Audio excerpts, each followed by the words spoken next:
dapati dalam keadaan aman, ditawan, bunuh juga lah maksudnya. Okey, satu aja, no option. Okey, no more option, hanya satu aja. Sama ada pada waktu al-mutarakah ataupun waktu al-muharabah. Sama ada waktu bertenang, tak, waktu tak ada apa-apa, ataupun waktu memang berperang. Jadi kalau kita nak implement ke ayat tersebut, maka ayat yang kedua yang kita sebutkan, yang sebelumnya disebutkan, jadi tidak valid. Sebab kita ada 3 choices tadi, options kan, optional. Tapi yang ni tak ada option, bunuh saja. Kerana bila berlaku peperangan. Falizalika lam yaqul haula'i bihadri qatl al-asir fi hinin anna at-takhir huna waridun bainal mani wal fida wa lam yadhkur ma'ahuma al-qatl. Okey, tak apa. Wa qala al-Hasan wa Atha. Okey, ada pendapat pula yang kedua. Sesungguhnya pilihan di antara al-man wal fida. Okey. Duna qatlil asir. Dia kata pilihan adalah 2 saja. Okey. Pilihan membebaskan ataupun bebas dengan cara al-mubadalah. Okey. Kenapa? Kerana membunuh tawanan yakunu mahzura adalah sesuatu yang dilarang oleh Allah SWT. Kenapa? Kerana zahir ataupun secara jelas umum ayat ini, okay, menguatkan apa yang disebutkan oleh Hasan dan Atha, iaitu pilihan ada 2, tidak melibatkan pembunuhan. Okay, saya tak nak sebut pendapat-pendapat yang lain. Okay, dah habis.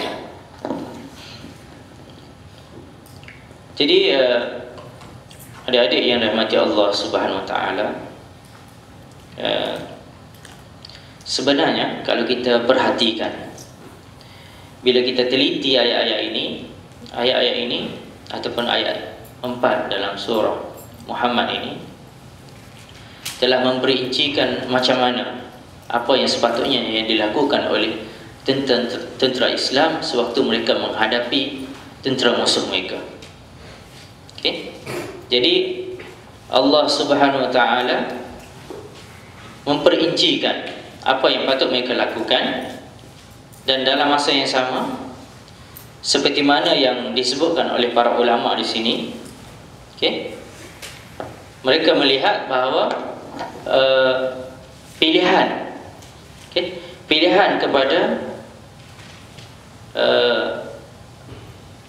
qaid ataupun qaidul harb, pemimpin yang memimpin peperangan tersebut, mereka boleh memilih di antara 3 pilihan yang ada. Sememangnya bila berlaku peperangan, tak boleh lari daripada berlakunya pembunuhan.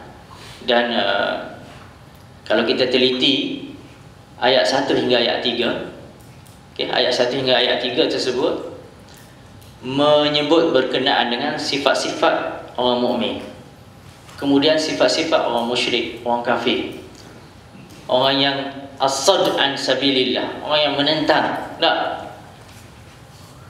jalan-jalan Allah ataupun menentang dakwah Allah Subhanahu Wa Taala. Maka ianya dengan jelas kepada kita menolak, okay, dakwaan bahawa agama Islam ini didirikan dengan senjata. Okay. Maksudnya pembunuhan, peperangan adalah menjadi suatu tuntutan utama, yang pertama maksudnya di dalam Islam. Padahal kita tahu bahawa rukun Islam dibina dengan syahadat la ilaha illallah Muhammad Rasulullah. Okey, jadi kalaulah Allah Subhanahu Wa Taala menghendaki untuk menghapuskan orang kufur, orang musyrik ini, nescaya ianya akan berlaku seperti mana yang berlaku kepada kaum-kaum yang terdahulu. Jadi umat Islam sewaktu di Makkah telah diajar dengan apa yang berlaku kepada Nabi Nuh, apa yang berlaku kepada Nabi Ibrahim, apa yang berlaku kepada Musa dan pengikut-pengikut baginda Musa dan Harun. Apa yang berlaku? Apa yang berlaku ialah kaum-kaum mereka ini telah mengingkari dakwah yang dibawa oleh para anbiya, para rasul, okay? tetapi Allah musnahkan mereka setelah mereka melakukan malapetaka di muka bumi Allah Subhanahu Wa Taala. Jadi mereka diberikan diberikan tempoh masa untuk beriman. Ada setengah, kalau bagi pengikut Nabi Musa alaihissalam, mereka beriman. Di pertengahan jalan mereka kufur kepada Allah Subhanahu Wa Taala. Begitu juga yang berlaku kepada pengikut Nabi Isa alaihissalam. Jadi syariah itu ada sedikit sebanyak perbezaan yang dikehendaki oleh Allah Subhanahu Wa Taala di dalam ayat ini dan ayat sebelumnya. Dan kita baca surah Al-Mulk, tabarakalladzi Allahumma shalli ala sayyidina Muhammad.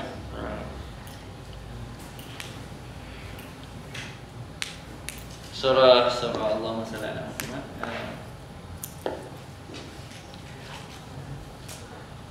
Khalaqal mauta wal hayata, sebab apa? Liyabluwakum ayyukum ahsanu amala. Tetapi ibtila yang berlaku bila zaman Makkah, zaman Al-Madinah Al-Munawwarah ialah ibtila yang melibatkan roh dan al-amwal. Roh mereka, jiwa mereka dan juga harta benda. Jadi kalau kita boleh ibtila adalah ujian lah. Ujian, ibtila. Liyabluwakum tu ibtila maksudnya ujian. Dan ujian memang pelbagai kan. Tapi ujian yang besar ini, setelah mereka telah dipersiapkan dengan kekuatan rohaniah dalaman, maka dah sampai waktunya Allah Subhanahu Wa Taala meminta daripada